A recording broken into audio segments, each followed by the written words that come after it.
2029లో కూటమిగా వచ్చినా సరే కూటమి ఓడిపోయి జగన్ గెలుస్తారు అని వైసీపీ చాలా స్ట్రాంగ్‌గా, చాలా కాన్ఫిడెంట్‌గా చెప్తోంది. 2029లో గెలుపు ఎవరిది? ఛానెల్‌కి సబ్స్క్రైబ్ చేయొద్దు, లైక్ చేయొద్దు. బట్ కామెంట్ చేయండి.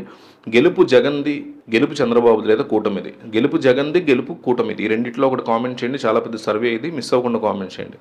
ఆంధ్రప్రదేశ్ రాజకీయాలు ప్రస్తుతం తీవ్రమైన అవినీతి ఆరోపణలు, రాష్ట్ర ఆర్థిక పరిస్థితి మీద తీవ్ర విమర్శలతో అట్టుడుగుతున్నాయి. అధికార కూటమికి చెందినటువంటి నాయకుల మీద, ముఖ్యంగా తెలుగుదేశం పార్టీ నేతల మీద ఎన్నికల టికెట్లు ఇప్పిస్తామంటూ పెద్ద మొత్తంలో డబ్బులు తీసుకున్నారనే ఆరోపణలు తీవ్ర కలకలం సృష్టిస్తున్నాయి. ఉదాహరణకి కోడుమూరు నియోజకవర్గానికి సంబంధించిన ఒక కేసులో 7 కోట్ల లావాదేవీని బయటకు రావడం, అలాగే ఇతర నాయకుల మీద కూడా ఇదే తరహాలో ఆరోపణలు వెలువెత్తడం రాష్ట్ర రాజకీయాల్లో పెను ప్రకంపనలు సృష్టిస్తున్నాయి. ఈ సంఘటనలో టికెట్ కేటాయింపు ఒక వ్యాపారంగా మారిపోయిందనే వాదనకి బలాన్ని ఇస్తున్నాయి. వీటి మీద పార్టీ అధిష్టానం నుంచి సరైన కఠిన చర్యలు లేకపోవడం విమర్శలకు తావిస్తోంది. రాష్ట్ర ఆర్థిక పరిస్థితి అత్యంత దారుణంగా ఉంది. కొత్త ప్రభుత్వం ఏర్పడిన 6 నెలల్లోనే రాష్ట్ర అప్పుల భారం బడ్జెట్ అంచనాలకు దాటిపోయింది. అప్పు దాదాపు 2,60,60,000 కోట్లకు చేరిందని వైసీపీ ఆరోపిస్తోంది. ఇంతటి భారీ అప్పుల మధ్య రాష్ట్రం తన సొంత వనరుల నుంచి రాబట్టుకునే ఆదాయ సామర్థ్యం అట్టడుగు స్థాయికి పడిపోయింది. రాష్ట్రం తన పూర్తి సామర్థ్యంలో ₹1 సంపాదించగలిగితే అందులో కేవలం 34 పైసలు మాత్రమే ప్రస్తుతం సమకూర్చగలుగుతోందనేది ఆరోపణ. సంపద సృష్టిస్తామంటూ అధికారంలోకి వచ్చిన ప్రభుత్వం వాటి యొక్క ఆర్థిక నిర్వహణ, కీలకమైన మూలధన వ్యయాన్ని అంటే క్యాపిటల్ ఎక్స్పెండిచర్ను తగ్గించి తక్షణ అభివృద్ధిని కుంటుపడేలా చేస్తోందని విశ్లేషణలు చెప్తున్నాయి.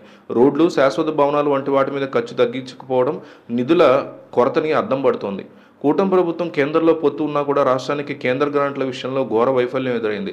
గత ప్రభుత్వ హయాంలో కేంద్రం నుంచి అప్పులు లేని గ్రాంట్లు 21,000 కోట్ల పైగా రాగా ప్రస్తుతం ప్రభుత్వానికి ఆ మొత్తం భారీగా తగ్గి కేవలం 4,300 కోట్లు మాత్రమే రావడం గమనార్హం.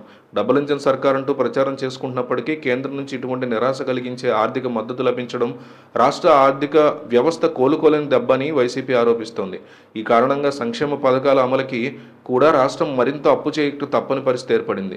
రాష్ట్ర ఆదాయానికి ప్రధాన వనరులైనటువంటి ముఖ్య రంగాలు కూడా లక్ష్యాలను అందుకోలేకపోతున్నాయని వైసీపీ ఆరోపిస్తోంది. రిజిస్ట్రేషన్లు అంటే రియల్ ఎస్టేట్ రిజిస్ట్రేషన్ల ద్వారా వచ్చే ఆదాయం గణనీయంగా పడిపోయింది. అలాగే ప్రభుత్వం ఎంతో ఆశలు పెట్టుకున్న కొత్త లిక్కర్ పాలసీ కూడా ఆశించినంత వృద్ధి సాధించలేకపోయింది. అన్ని బ్రాండ్లు అందుబాటులోకి వచ్చిన అమ్మకాలు కేవలం 10% కంటే తక్కువ వృద్ధిని మాత్రమే నమోదు చేశాయి. దీంతోపాటు పెట్రోలియం ఉత్పత్తులు, మున్సిపల్ పన్నులు వంటి వాటి ద్వారా ఆదాయాన్ని పెంచడానికి తీసుకున్నటువంటి చర్యలు కూడా ప్రజల మీద భారం తప్ప ఆర్థిక వ్యవస్థని సుస్థిత్వాన్ని తీసుకోలేకపోతుందనేది ఆరోపణ.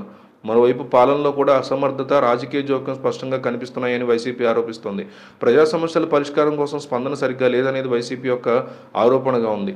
ఇట్లాంటి పరిస్థితుల్లో రాష్ట్రంలో భవిష్యత్తులో గనక పొత్తు ఉన్నా కూడా ఖచ్చితంగా జగన్మోహన్ రెడ్డి గెలిచేటువంటి అవకాశం ఉందని, ఇది జరుగుతోంది కాబట్టి పొత్తు ఉన్నా కూడా కూటమి ఓటమి ఖాయమంటూ వైసీపీ చాలా స్ట్రాంగ్గా దీనికి సంబంధించినటువంటి ప్రచారాన్ని చేస్తుంది. సో మీరేమంటారు? 2029లో గెలుపు ఎవరిది అనుకుంటున్నారో కామెంట్ చేయండి.